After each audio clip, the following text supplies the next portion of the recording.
I have an article on Artist Strong, and it's called "Is Art a Skill or a Talent?" It's one of my most visited posts on the website. Why? Because lots of people don't understand the truth that making art is a skill-based activity. Hi, my name's Carrie, and today on Artist Strong, we're going to break down the myth that art is a talent.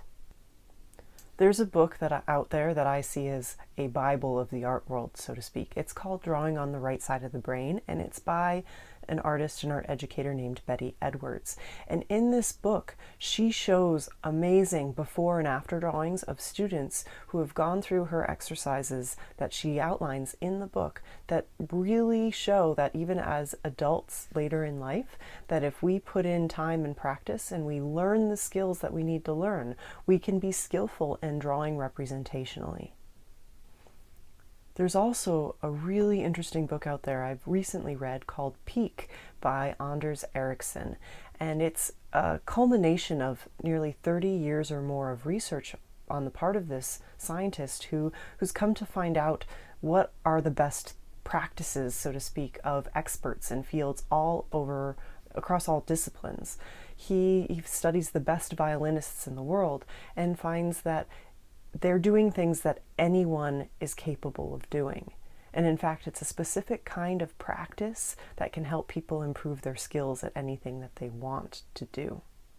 I really like the example that Anders Ericsson uses in an interview in a podcast that I've linked below from Freakonomics, and it's all about this notion of peak performance. A lot of people assume, much like drawing and painting, that you can't improve your singing voice, that you'll never get it to be of a quality to be able to produce an album, for example. And in this podcast interview, they share the singing voice of a woman who wanted to be able to make and promote an album in her home country. And you hear the beginning sounds of her voice in her practiced sessions. And then at the end of the podcast, you hear what it sounds like. And she has produced an album and it's become a seller in her country. The example that Anders Ericsson uses in this podcast really gets me thinking about this question of talent versus skill, and how much, when we use the word talent, are we taking away our own agency from improving the skill that could actually lead us to that so-called talent. I have my own example of this working in a high school classroom in Dubai. I was very fortunate and I got to work with students of nationalities from all over the world in that school.